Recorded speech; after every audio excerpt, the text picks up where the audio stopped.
question in regards to something that Rabbi Ruben Shlita mentioned yesterday in the Shiur of Jewish Hashkafa. He was explaining that when someone gives something not full-heartedly, with all his whole heart, like he would, I don't know, give something, but deep inside of him, like regretting it, he would deem the other person, meaning the receiver, as a thief, like as if he was stealing, because he's not really willing to give this thing out. And he gave this example of when people gamble. So people lose money, but the other party, whereas the other party won the whole thing apparently legally, the person that lost the money did not really want to give this out. So I was wondering, if we received something from someone in the past, and we're almost 100% sure that this person did not want to give this thing to us, or this money, or whatever he gave us, should we talk to the person, reach out to them and explain the whole situation, and perhaps try to fix things out, or get to an agreement, or paying the whole thing back, or returning the item? Because Rabbi Ruben Shlita said that this action itself creates like a huge persecuting angel with a very great destructive powers. So I was wondering, what should we do in this scenario? So if a person still remembers, so if you have a suspicion that he or she still remembers, you can call and say, look, maybe you want it back, this and that. So explain, prepare for the conversation and offer the thing back, right? And it's not always like this example is a classic example that he gave. I give you the example that happens left and right. So in the different communities. So I ask one guy, why young fellow, I'm not sure, maybe 24 years old, 25. So I asked him, why are you not getting married? He said, no, I cannot, it's too expensive. I said, what do you mean too expensive? He said, no, my family standard, this and that. So I mean, he's from this culture that he must buy her diamonds, schmeimands, all this huge wedding, this and that. So because I would be embarrassed before my family, he said, even a loan I cannot take. I don't have enough to take a loan. So meaning these relatives, they are 100% thieves, because they are pressing him. I mean, like big picture. Right? So they're pressing him to spend money that he does not want. You understand? So that's 100% thievery. When somebody is poor, he's not rich kid. Right?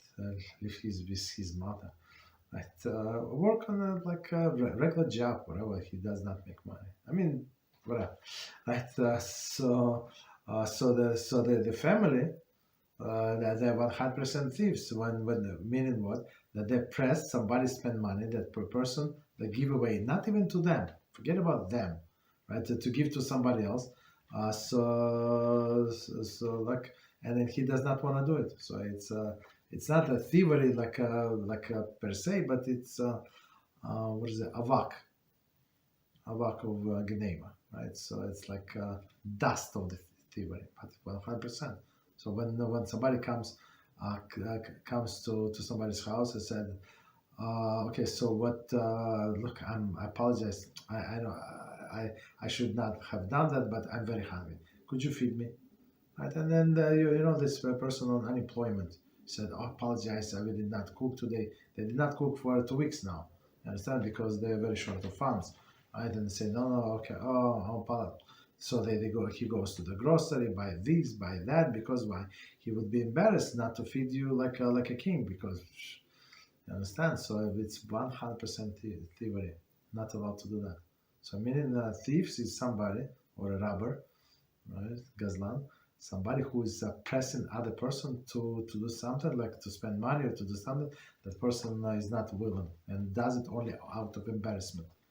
And it's this kind of people is actually one of 24 categories that Rambam says in Hilchas Teshuva that more likely not to do Teshuva. Why? Because that it would not even enter their mind, right? So what did they do? So it was a very big family, not very rich. And he said, let's eat 3 pieces of chicken. Yeah, you can eat 3 pieces of chicken, but guess what? This family eats chicken only on Shabbos and only small piece, and they cut each piece twice because it's not enough for everybody. For like, you understand that this guy ate 3 pieces. So guess what?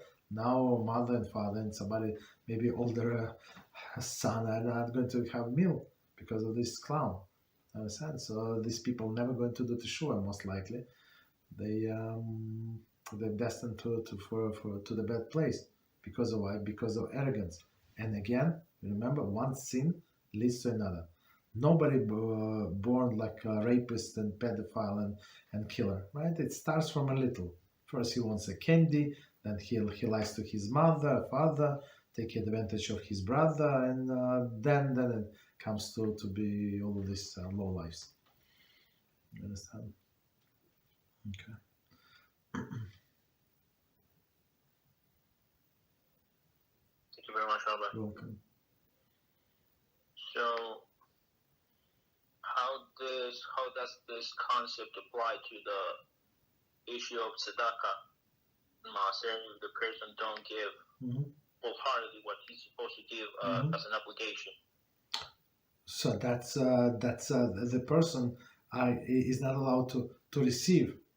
So yeah, that's it. Especially these clowns in some shuls, they demand payments, like not payments, but tzedakah. So for example, in Sephardic shuls, and many of them, they just call out how much you're going to give, okay, for this aliyah. And then you can give also. Yeah, you say you order mishebarach, this and that. So you say I'm going to pay whatever you're accustomed to pay. But in some Ashkenazic shul, they do not sell you aliyah. But when you come, they expect you. In some shuls, very like aggressively, like to announce how much you're going to give them, and they're going to say very out loud. So of course they're wicked people and take advantage of person. The person is poor and he said $100. $100. You understand? So he said it only not to be embarrassed in front of other people. So it's thievery 100%. So they not or so somebody is collecting to tzedakah. He knows that this person is very poor. He's I don't know, like somebody like he's struggling to resolve the health issue. He cannot work, this and that. So he's not allowed to take from him tzedakah, even if that person wants to take. If he takes out of embarrassment because everybody's looking, right? So he's going to be considered a thief 100%. Because this poor person, the only reason he gave because he did not want to be embarrassed. So meaning that he was forced. When a person gives money or something or property because he was forced, it's a robbery.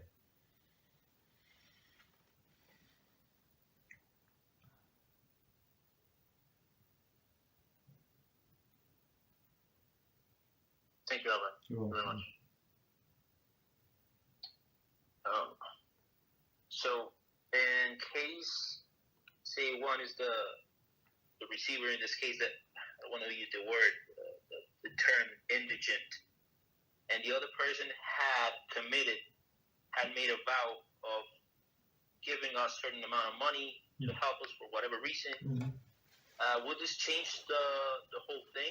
If the person, even though they later on gave the money not wholeheartedly, but they previously had they had made a vow of giving it tzedakah, would this change the scenario still? So if it's a rich person, but he was forced to give to a poor person, is it what he? Meaning the rich person committed himself or herself to give the tzedakah to the indigent, even like verbally, the person said, "Okay, I want to help you with this or with that. I'm going to give you this money." So they committed like verbally, and then they ended up giving the money, this tzedakah, but not wholeheartedly.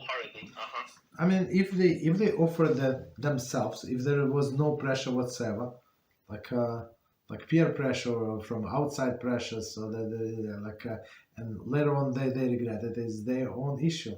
So that this poor person did not do anything to embarrass them.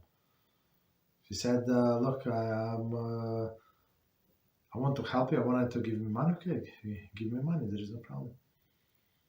Understand? So, but in examples that I gave, so they actually pressure the receiver pressured psychologically the another side. Wedding example, this aliyah example, other examples, tzedakah example.